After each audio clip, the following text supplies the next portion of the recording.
Hi నమస్తే అండి. Welcome back to Sri Satya recipes. ఈరోజు మన వీడియోలో ఆంధ్ర స్టైల్ పచ్చిరొయ్యల పచ్చడిని ఎలా చేయాలో చూపిస్తున్నాను. కర్రీస్ ఉన్నా లేకపోయినా ఈ పచ్చడిని వేసుకొని కడుపు నిండా హాయిగా తినేయొచ్చండి. ఈ పచ్చడి అంత బాగుంటుందండి.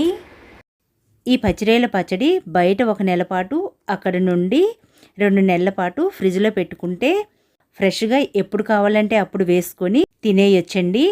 చాలా అంటే చాలా బాగుంటుంది. సో లేట్ చేయకుండా వీడియోలోకి వెళ్ళిపోదాము. ఇవి 1 కేజీ పచ్చిరొయ్యలండి. వీటిని క్లీన్ చేసిన తర్వాతే కేజీ ఉన్నాయి.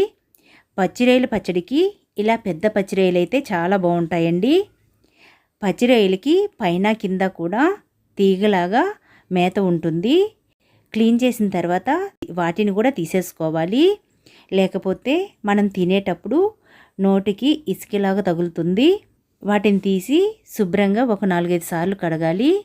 కడిగిన తర్వాత 1 teaspoon salt, 1/2 teaspoon పసుపును వేసి మొత్తం కలపాలి. ఒక 10 నిమిషాలు పక్కన ఉంచి స్టవ్ పై ప్యాన్లో 1/2 టీ స్పూన్ మెంతుల్ని వేసి లో ఫ్లేమ్లో కొద్దిగా వేగనివ్వాలి.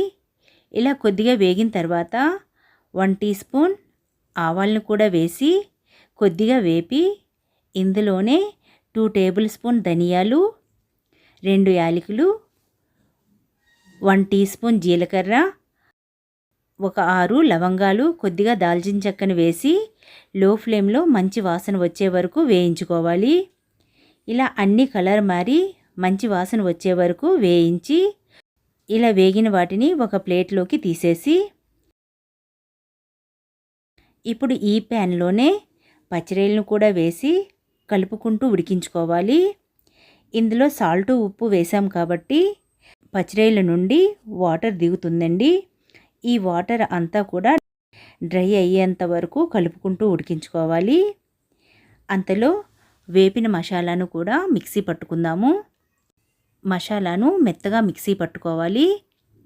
ఇలా మెత్తగా మిక్సీ పట్టుకోవాలండి. పచ్చిరొయ్యల్లో కూడా వాటర్ అంతా డ్రై అయిపోయింది.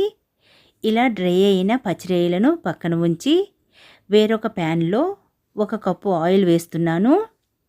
ఇది పల్లి ఆయిల్ అండి. ఆయిల్ వేసి కొద్దిగా వేడెక్కిన తర్వాత బాయిల్ చేసిన పచ్చిరొయ్యలను కూడా వేసి మీడియం హీట్లో గోల్డెన్ కలర్ వచ్చే వరకు వేయించుకోవాలి.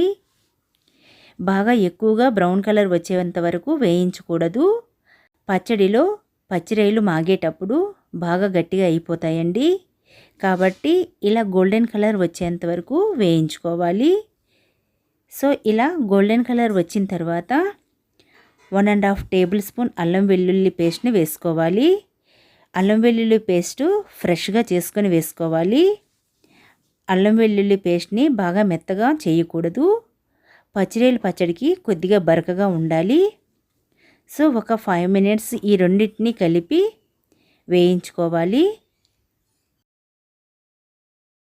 ఇలా వేపిన తర్వాత మెజర్మెంట్ కప్పుల్లో 1/2 కప్పుతో 1 కప్పు కారం వేసుకోవాలి. 1/4 కప్పు సాల్ట్ని వేసి మసాలా పౌడర్ని కూడా వేసి హీట్ని లో ఫ్లేమ్లో పెట్టి అంతా కలిసేలా కలుపుకోవాలి. మీకు పచ్చిరొయ్యల పచ్చళ్ళలో ఊడుపు ఎక్కువగా కావాలి అనుకుంటే ఇందులో వేసే కారం మసాలా పౌడర్ క్వాంటిటీని పెంచుకోండి. అంతా కలిపిన తర్వాత స్టవ్ను ఆపి పూర్తిగా చల్లారిన తర్వాత నిమ్మరసాన్ని వేసుకోవాలి.